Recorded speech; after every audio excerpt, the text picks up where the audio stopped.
Hello दोस्तों, कैसे हैं आप सभी लोग। आशा करता हूँ अच्छे होंगे। धर्म स्टडी IQ क्लासेस पर आपका स्वागत है। अगर चैनल को लाइक सब्सक्राइब नहीं किया तो प्लीज़ लाइक सब्सक्राइब कर दीजिए और दोस्तों को शेयर कर दीजिए, जिससे कि लगातार आपकी कंटिन्यूटी बनी रहे और आप पढ़ाई करते रहें। देखिए, एग्ज़ाम अगर कोई भी है वो होगा लगभग RO का, अगर ले लिया जाए वो भी उसके लिए 2-3 महीने हैं, जब तक पूरा सिलेबस आपका कंप्लीट हो जाएगा। और चाहे वो हिंदी का हो, GS का हो, सब कंप्लीट करवा दिया जाएगा। और अगर बात करते हैं APP वाली, उसकी वैकेंसी आने वाली थी लेकिन किसी प्रॉब्लम या दिक्कत के कारण नहीं आई, लेकिन वो भी आ जाएगी। तो दोस्तों, कल आपने देखा होगा कि बिहार जो शिक्षक भर्ती थी, कल परसों उसका एग्ज़ाम हो गया है। उत्तर प्रदेश के बहुत ही प्रतिभागियों ने उसमें भाग लिया था और आशा करता हूँ सभी का एग्ज़ाम अच्छा गया होगा। तो दोस्तों, अब हम बात कर रहे थे कल आपको, जो हमने राज्य व्यवस्था शुरू की थी, पॉलिटी शुरू की थी, उसमें आपको हम बता रहे थे प्रस्तावना। प्रस्तावना क्या होता है? प्रस्तावना और अब्लिक हमने उद्देशिका लिखा था, ठीक है। तो हमारे जो संविधान निर्माता थे, उन्होंने पूरे विश्व के देशों में 60 देशों का अध्ययन किया, 60 देशों के संविधान का अध्ययन किया। जो हमारे संविधान निर्माता थे जितने भी लोग, उन्होंने पूरे विश्व में व्याप्त 60 देशों के संविधान को पढ़ा और उससे जो हमारे देश के लिए अनुकूल हुआ उसको मैंने ग्रहण किया। तो इसी पर आधार पर हम कह सकते हैं कि सबसे ज़्यादा प्रभाव भारतीय संविधान पर जो आपका भारतीय संविधान संशोधन नहीं,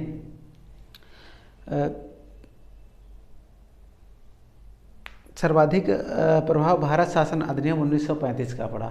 इससे लगभग 250 अनुच्छेद लिए गए संविधान में, ठीक है।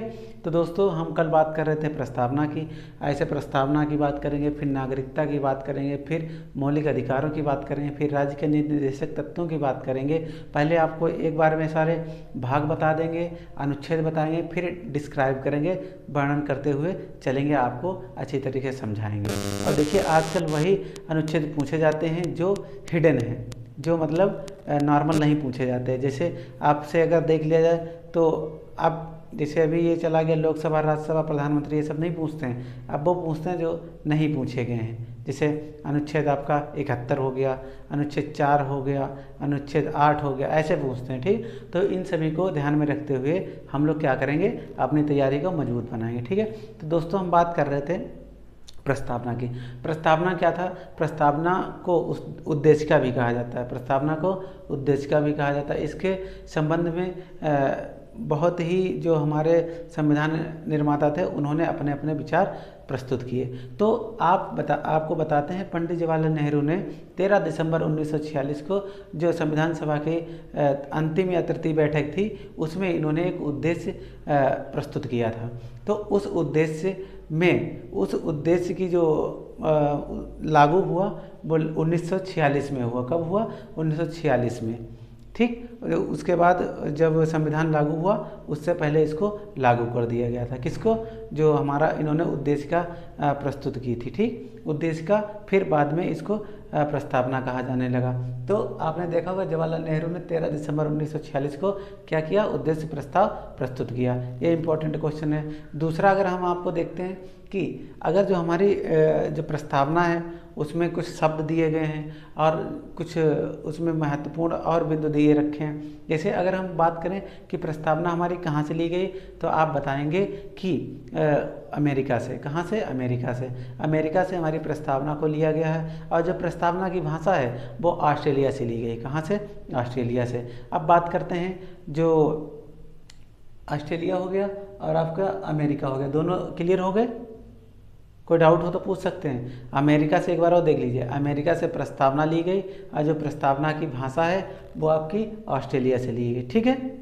और इसमें जो शब्द हैं वो भी आपको बताएंगे कहाँ कहाँ से लिए गए हैं। तो जब हम आगे आपको पढ़ाएंगे, जब इनके भाग पढ़ाएंगे कि मौलिक अधिकार कहाँ से लिए गए, मौलिक कर्तव्य कहाँ से लिए गए, वहाँ पर भी हम इसका वर्णन विस्तार रूप से करेंगे, ठीक है। अब अगला देखिए, हमारा जो संविधान है वो 26 नवंबर 1949 को अधिनियमित, आत्मार्पित और अंगीकृत किया गया था, 26 नवंबर 1949 को। लेकिन अगर हम यहाँ पे लागू होने की बात करते हैं तो 26 जनवरी 1950 को इसको लागू किया गया था, ठीक है। अब बात करते हैं इसमें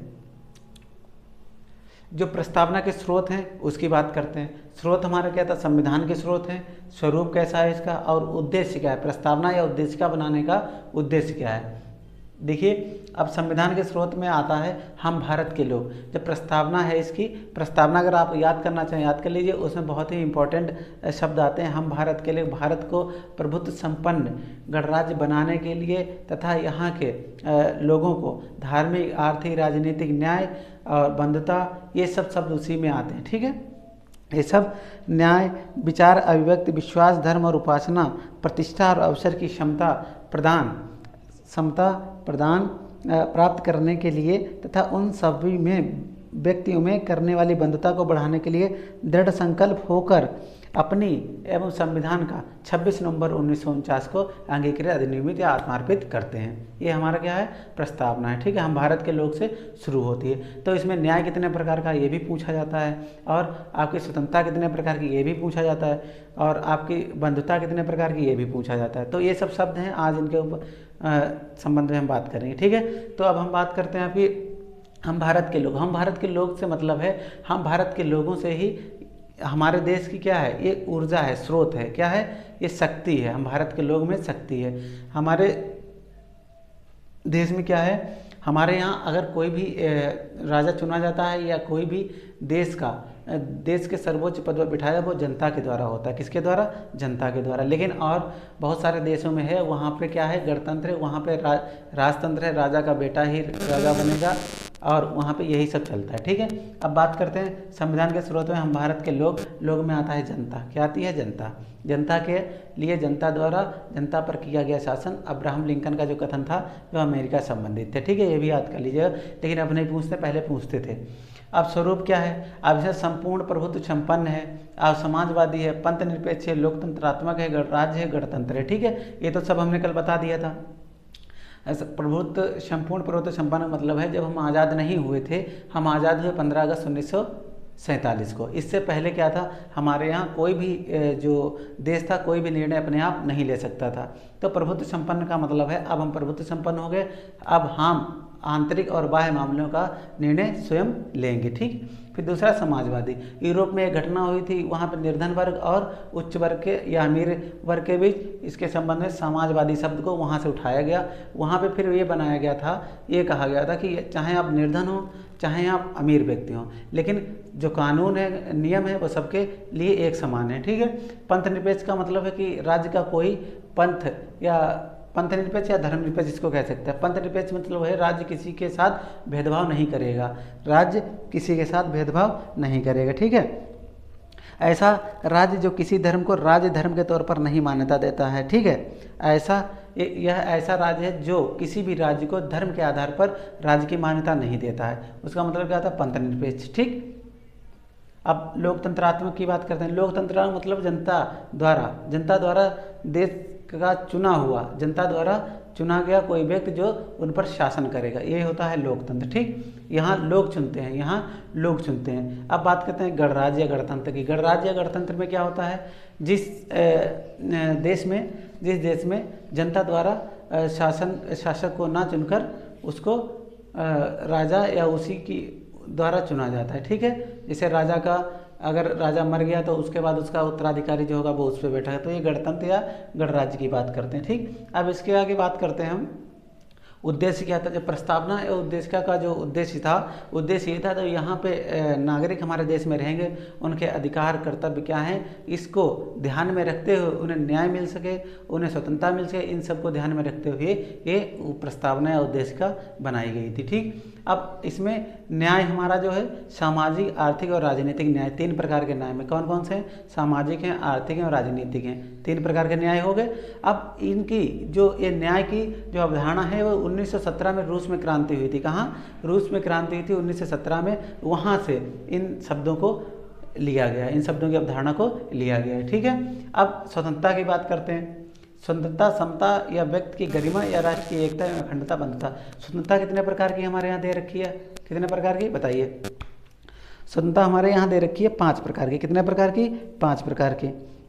विचार, अभिव्यक्ति, विश्वास, धर्म और उपासना। विचार, अभिव्यक्ति, विश्वास, धर्म और उपासना, ये 5 प्रकार की स्वतंत्रता दे रखी है। आप इन 5 स्वतंत्रताओं में से आपको कोई बाध्य नहीं करेगा, चाहे कोई भी धर्म अपना लीजिए, कि किसी भी धर्म की पूजा करिए, किसी भी धर्म को बढ़ाने के लिए उसका प्रचार प्रसार करिए, इससे कोई आपको रोक टोक नहीं होगी। ठीक है। फिर संता 5 प्रकार की होगी, यहाँ पे लिख सकते हो संता 5 प्रकार की।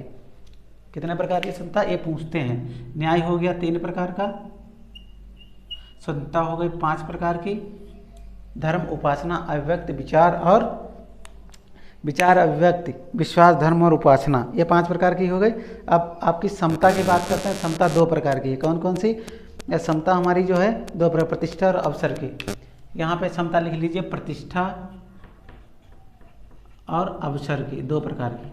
ठीक, ये हो गई हमारी प्रतिष्ठा और अवसर की क्षमता। ठीक। अब व्यक्ति की गरिमा की बात करते हैं, ये 2 प्रकार की। ठीक, समता 5 प्रकार की, समता 2 प्रकार की, और न्याय, ये न्याय पूछा गया कि जो संविधान में न्याय है या प्रस्तावना संविधान कितने प्रकार का है, तो 3 प्रकार का न्याय दिया जाता है, सामाजिक, आर्थिक और राजनीतिक। स्वतंत्रता 5 प्रकार की है, विचार अभिव्यक्ति धर्म उपासना और विचार अभिव्यक्ति धर्म उपासना और बताइए विश्वास की एक आपको सुनता है। ठीक। अब व्यक्ति की गरिमा से बात है कि व्यक्ति गरिमा में पूर्ण जीवन अपना यापन करेगा। ठीक है। इसके लिए उसको मौलिक अधिकार, मौलिक कर्तव्य इसमें उल्लेखित हैं, उन्हीं को ध्यान में रखते हुए ये राज्य हित के लिए या देश हित के लिए काम करेगा। ठीक है। ऐसा कोई कृत्य नहीं करेगा जिससे देश की या राज्य की छवि धूमिल हो। अब राष्ट्र की एकता एवं अखंडता की बात करते हैं। राष्ट्र की एकता एवं अखंडता को बनाए रखने के लिए सभी जितने जाति धर्म हैं वो सब एक साथ मिलकर रहेंगे, और कोई भी एक धर्म किसी दूसरे धर्म के विरोध में कोई काम नहीं करेगा या कोई शब्द नहीं बोलेगा जिससे आपसी मतभेद पैदा हो और उससे एक विरोध पैदा हो। ठीक है। अब बंधुता की बात करते हैं। सभी लोग भाईचारे से रहेंगे, चाहे हिंदू मुस्लिम सिख ईसाई जितने भी लोग हैं, सभी लोग किससे कैसे रहेंगे? सब भाई बंधुत्व की भावना से रहेंगे। ठीक। अब एक प्रस्तावना के संबंध में वाद आया था, उसके बारे में बात करते हैं। पहला आया था आपका बेरुवाड़ीवाद। बेरुवाड़ीवाद कब आया था? बेरुवाड़ी संघवाद आया था सन 1960 में। कब आया? 1960 में। इसमें सुप्रीम कोर्ट ने यह निर्णय दिया कि प्रस्तावना जो है संविधान का अंग नहीं है। प्रस्तावना संविधान का अंग नहीं है। कभी कभी ऐसा पूछ दिया जाता है कि किस वाद में ये कहा गया है कि प्रस्तावना संविधान का अंग है या नहीं, तो अंग नहीं है वो आपका आ जाएगा बेरुवाड़ी संघवाद 1960। अब इसके बाद 1960 के बाद 1973 में आए केशवानंद भारती बनाम केरल राज्य। पूरा नहीं लिखा है, आप समझ लीजिए। केशवानंद भारती 1973 में। ठीक, 1973 में। इसमें सुप्रीम कोर्ट ने बेरुवाड़ संघवाद का निर्णय पलट दिया सुप्रीम कोर्ट ने, और कहा कि प्रस्तावना जो है संविधान का अंग है, परंतु इसके मूल ढांचे में परिवर्तन नहीं कर सकते हो, परंतु आप इसमें संशोधन नहीं कर सकते हो, इसके मूल ढांचे में संशोधन नहीं कर सकते, परिवर्तन नहीं कर सकते। तो केशवानंद भारती में कहा कि प्रस्तावना जो है संविधान का अंग है, लेकिन इसके मूल ढांचे में आप परिवर्तन या बदलाव नहीं कर सकते। अब बेरुवाड़ी संघवाद में कहा गया कि प्रस्तावना संविधान का अंग नहीं है। ये क्लियर हुआ? ये पूछा जाता है। अब बात करते हैं इसके बाद संविधान संशोधन संविधान संशोधन 42वां 1976 में हुआ था। अब प्रस्तावना में पहली बार संशोधन हुआ और इसमें 3 शब्द जोड़े गए। 3 शब्द जोड़े गए कौन कौन से? हमारा था समाजवादी, आपको बता दिया, पंथनिरपेक्ष और अखंडता। समाजवादी, पंथनिरपेक्ष और अखंडता। ठीक, ये तीनों शब्द आपको बता चुके हैं। अब थोड़े और महत्वपूर्ण बिंदु हैं, उन पर देख लिए। प्रस्तावना में भारत को समाजवादी गणराज्य घोषित करने की वकालत किसने की? प्रस्तावना में भारत को समाजवादी गणराज्य घोषित करने की हसरत मोहानी का नाम इंपॉर्टेंट है। हसरत मोहानी का नाम इंपॉर्टेंट है। प्रस्तावना में भारत को समाजवादी गणराज्य घोषित करने की इन्होंने क्या की? अपील की। ठीक। प्रस्तावना में ईश्वर शब्द जोड़ने का ये भी पूछा गया है, आप भविष्य में पूछे जाने की प्रबल संभावना है। प्रस्तावना में ईश्वर शब्द जोड़ने के लिए किसने कहा था? एच.बी. कामथ ने। ठीक। फिर प्रस्तावना जो है राजनीतिक जन कुंडली है। अब कुंडली के.एम. मुंशी ने कहा, राजनीतिक पॉलिटिकल जन्म कुंडली। ठीक, के.एम. मुंशी ने। अब प्रस्तावना संविधान की कुंजी है, ये आपका अर्नेस्ट वाकर ने कहा। अगर संविधान की कुंजी कहा जाए तो अर्नेस्ट वाकर, राजनीतिक जन्म कुंडली कहा जाए तो आपके आ जाएंगे कौन? के.एम. मुंशी। और ईश्वर शब्द जोड़ने की अगर किसी ने वो की तो एच.बी. कामथ ने। और भारत में समाजवादी गणराज्य घोषित करने का हसरत मोहानी जी ने क्या किया था? उसको शामिल करने के लिए कहा था। अब बात करते हैं प्रस्तावना को संविधान की आत्मा किसने कहा? प्रस्तावना को संविधान की आत्मा पंडित जवाहरलाल नेहरू जी ने कहा। ठीक। अब बात करते हैं देखिए कल भी आपको बताया था, कल का रिवीजन हो गया, कुछ आज नया शब्द जोड़े हैं उनका रिवीजन करवा दिया। तो रिवीजन करना याद होना बहुत ज़रूरी है। अब N.A. पालकीवाला के बारे में कल हमने बताया था, इसने प्रस्तावना को परिचय पत्र कहा। N.A. पालकीवाला ने प्रस्तावना को परिचय पत्र कहा और अल्लादी कृष्णा स्वामी अय्यर ने दीर्घकालिक सपनों का विचार कहा। प्रस्तावना को दीर्घकालिक सपनों का विचार कहा। भारतीय संविधान में स्वतंत्रता, बंधुता व समता की अवधारणा फ्रांस की क्रांति से ली गई है। अब देख लीजिए, ये बहुत मोस्ट इंपॉर्टेंट। रूस की क्रांति से क्या लिया गया? सामाजिक, आर्थिक और राजनीतिक न्याय। और फ्रांस की क्रांति कब हुई थी? 1789 में। इससे क्या क्या लिया गया? स्वतंत्रता हो गया, 5 प्रकार की, बंधुता हो गया और समता हो गया। ठीक ठीक, ये आपकी क्या हो गई? समता 2 प्रकार की है और समता 5 प्रकार की। ये कहाँ से लिया गया? अवधारणा फ्रांस की क्रांति से लिया गया है। तो दोस्तों आशा करता हूँ आप सभी लोगों को ये अच्छा लगा होगा, समझ में आया होगा।